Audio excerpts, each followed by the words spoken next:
मौजूदा जो सियासी सूरत हाल है और इसमें हम देख रहे हैं, इसके साथ साथ अदालती मामलात में और जो मुकदमात हैं उनमें भी काफ़ी तेज़ी आ रही है। सुप्रीम कोर्ट बार एसोसिएशन की जानिब से 90 रोज़ में इंतखाबात के अमल को यकीनी बनाने के लिए एक पटिशन दायर कर दी गई है। इस पर क्या वाकई ही अदालत की जानिब से कोई ऐसा फैसला आता है और कुछ बाउंड कर दिया जाएगा कि इलेक्शन 90 रोज़ के अंदर ही हों, और इसके बाद क्या सूरत हाल पैदा हो सकती है? इस पर मजीद हम बात करेंगे, दीगर सियासी मामलात का भी जिक्र करेंगे। हमें ज्वाइन कर रहे हैं सैयद नैयर हुसैन बुखारी साहब, सीनियर रहनुमा पाकिस्तान पीपल्स पार्टी पार्लियामेंटेरियंस के, साबिक चेयरमैन सेनेट भी हैं। आपको वेलकम कहते हैं। बुखारी साहब, आप देख रहे हैं सुप्रीम कोर्ट बार एसोसिएशन की जानिब से जो पिटीशन चली गई है, इसके बाद आपको क्या लग रहा है? क्या वाकई ही इलेक्शंस अब 90 रोज के अंदर होंगे या फिर इलेक्शन कमीशन की इस्तदा को मान लिया जाएगा?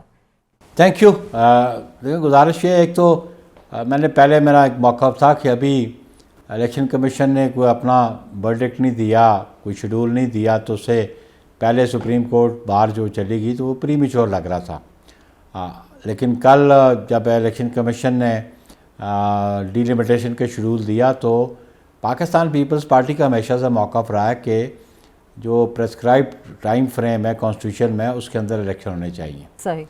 और हम समझते थे कि ओरिजिनली तो विदिन 60 डेज़, लेकिन रेजोल्यूशन हुई तो रेजोल्यूशन की बुनियाद पे 30 डेज़ और मिल गए इलेक्शन कमीशन को, और इलेक्शन कमीशन ने कल शेड्यूल दे दिया। ये जो शेड्यूल दिया डिलिमिटेशन का, ये आइन का तकाजा नहीं है, ये इलेक्शन एक्ट का तकाजा है। आइन का तकाजा 90 डेज़ में इलेक्शन का है, तो हम समझते हैं आइन को प्रिवेल करना है, तो आइन की प्रोविजंस को ही प्रिवेल करना चाहिए, क्योंकि आर्टिकल 51 में भी डिलिमिटेशन का ब्लैक एंड वाइट में कोई जिक्र नहीं कि डिलिमिटेशन हर सेंसस के बाद होनी चाहिए। ये बात ज़रूर उसमें दर्ज है कि जो एलोकेशन ऑफ सीट्स है वो on the basis of population है। तो अब क्योंकि ये सेंसस हुआ, और ये सेंसस भी मैं समझता हूँ कि ऐसी स्टेज पे आके हुआ कि जब चंद दिन रह गए थे इस गवर्नमेंट को, और ऑफिशियली इन्होंने अनाउंस किया उसको सेंसस को, ये भी एक क्वेश्चन मार्क है, और वो भी चैलेंज हुआ है सुप्रीम कोर्ट के पास। और उस पर यह था कि वो एक इशू ये था कि दो जो चीफ मिनिस्टर्स थे वो केयर टेकर थे, लेकिन वहाँ पे CCI में जो डिसीजन होता है ऑन द बेसिस ऑफ होता है मेजॉरिटी। लेकिन मैं समझता हूँ कि ये इलेक्शन एक्ट में तो प्रोवाइडेड है सेक्शन 17 के नीचे के डिलिमिटेशन होगी सेंसस के बाद, हर सेंसस के बाद, लेकिन आइन ये बात नहीं कहता। तो आइन सुप्रीम है, तो 90 डेज़ के इलेक्शन की बात आइन कहता है। सर, आपने बड़ी खूबसूरत बात की, और बज़ाहिर बिल्कुल आइन भी यही कहता है कि 90 दिन के अंदर अंदर ये मामला निपटा दिया जाए। लेकिन जो इलेक्शन कमीशन का मामला है, क्योंकि अप्रैल तक तो ये सेंसस हो गया था, आपको लग रहा है जानबूझ के इस मामले को लटकाया रखा? नताइज बार में बताए गए कि जी मरदमशुमारी की गई, हमने कंपाइल कर दिया और इतनी आबादी है। तो क्योंकि नून लीग तो कह रही है, वो खुलम खुला पहले भी कह रहे थे कि जी फरवरी के बाद ही इलेक्शन होंगे। अभी खुरम दस्तगीर साहब से भी हमारी बात की और उन्होंने कहा फरवरी तक हो जाते हैं तो ठीक है, लेकिन ज़्यादा तवालत ना हो। लेकिन आप बार बार आइन की बात करें, आइन 90 दिन से बाहर जाने की इजाज़त नहीं दे रहा, तो फिर क्या होगा? आपको क्या लग रहा है? देखिए जी, पहली बात तो ये है कि ये मुझे तो फिर सिस्टम का ब्रेकडाउन नज़र आता है, इसलिए कि प्रेसिडेंट ऑफिस जो है वो अगले महीने खाली हो जाएगा, इन द सेंस कि उसकी टर्म पूरी हो जाएगी, उनका इलेक्शन भी रिक्वायर्ड होगा, और प्रेसिडेंट के इलेक्शन के लिए जो उसका इलेक्टोरल कॉलेज है वो नेशनल असेंबली, प्रोविंशियल असेंबली और सेनेट है। ऑल्दो सेनेट तो 50% रिटायर होगी 11 मार्च को, लेकिन उससे कबल प्रेसिडेंट का ऑफिस पहले खाली हो जाएगा।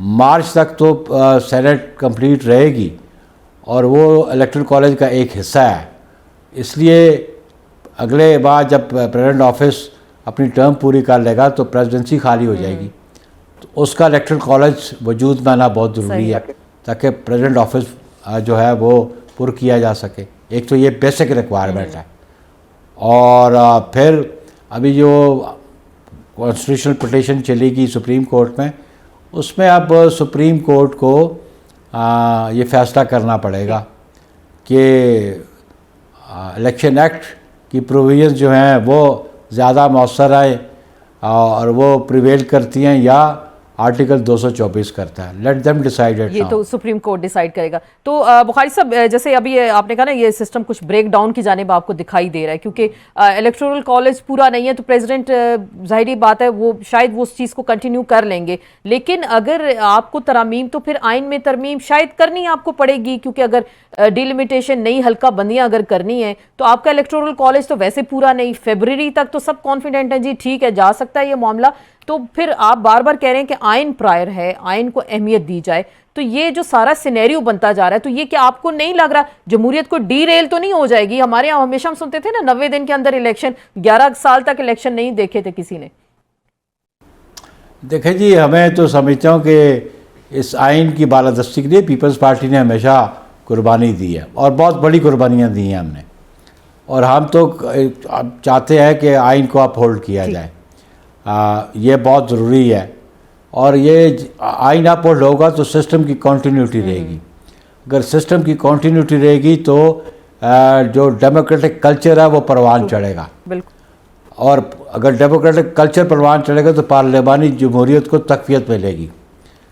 तो इसलिए हम समझते हैं कि सिस्टम की कंटिन्यूटी के लिए इलेक्शन होने बहुत ज़रूरी हैं। तो ताखीर होती है तो इसका जिम्मेदार कौन है? फिर देखिए, फिर जिम्मेदारी तो किसी के कंधों पे आएगी। अगर इलेक्शन 90 दिन से ज़्यादा ताखीर का शिकार हो गए तो जिम्मेदार कौन है इसका?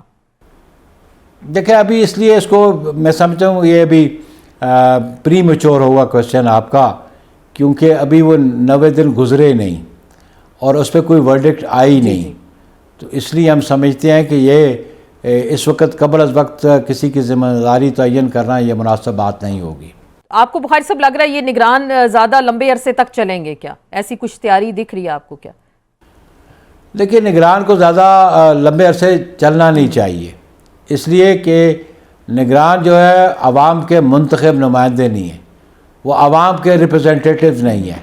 ये उनके पास कोई इख्तियार नहीं कि वो हुक्मरानी करें, क्योंकि आइन का जो प्रीएम्बल है बड़े वाज़ेह कहता है कि हाकमियत रब्बुल इज़्ज़त के पास, अल्लाह ताला के पास है, और रियासत की जो इख्तियारात हैं वो मुंतखब नुमाइंदों के ज़रिए इस्तेमाल होंगे। उसमें वर्ड यूज़ है कि the sovereignty belongs to almighty Allah, the state will exercise it authority through chosen representatives of people of Pakistan. बिल्कुल। तो ये चोजन रिप्रेजेंटेटिव नहीं है, इनके पास आइनी तौर पे कोई इख्तियार नहीं कि अवाम की पे हुक्मरानी करे।